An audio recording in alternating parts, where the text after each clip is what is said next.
I've spoken of the crisis in Afghanistan and the fate of hundreds of Afghani citizens who stood shoulder to shoulder with our diggers, now being threatened, hunted and killed. Indeed, it is argued that dozens of civilian Afghan employees who helped us in war are already dead and hundreds more left for dead. The Taliban is ready to take brutal revenge on any allied supporter. The Taliban and its al-Qaeda allies are making rapid advances in Kabul. The fate of hundreds of locally employed Afghans who worked with our diggers see their fate on the line. I've talked about this many times. Government is deaf.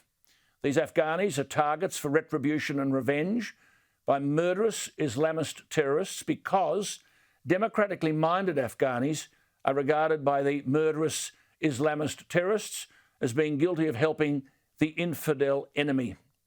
The Australian government decided in May to close our Kabul embassy, which makes it very difficult for the Department of Foreign Affairs and Trade to handle the applications from those who believe they're in danger. I believe we have a responsibility to help these people who have perfectly legitimate claims to Australian help. Instead, it appears these workers are being asked to join the asylum seeker queues alongside millions of other Afghans seeking to escape.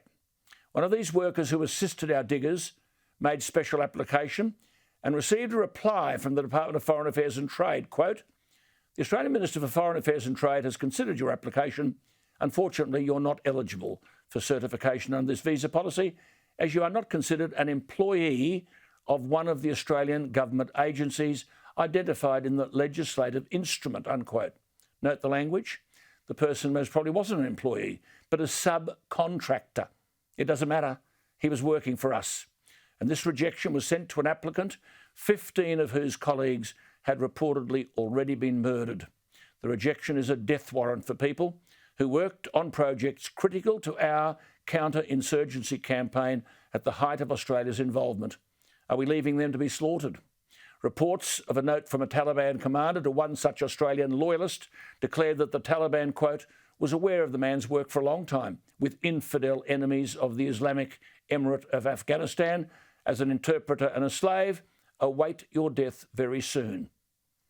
Those who helped us in Afghanistan deserve our help now, and it doesn't matter whether the stupid and heartless letter from the Department of Foreign Affairs said you were not considered an employee because he was a subcontractor.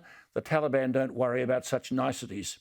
On the line from Kabul, I have Shafiq Rahimi, who has written to the Australian federal government, to all cabinet ministers, and he joins me.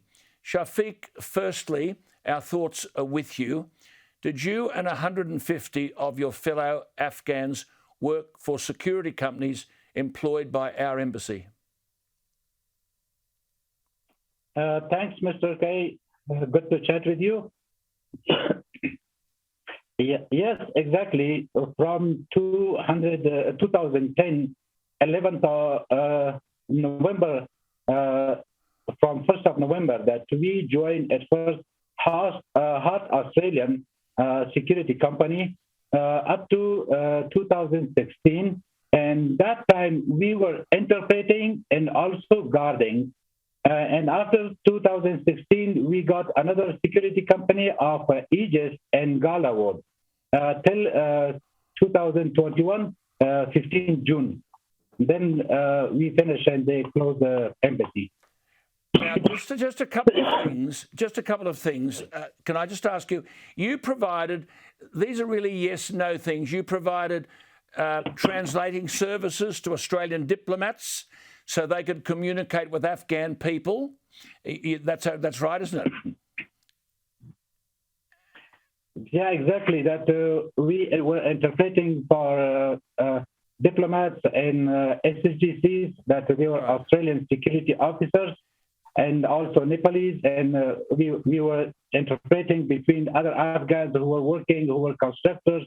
We were interpreting for them even sometime if it was not unofficial time, like after 4 p.m. of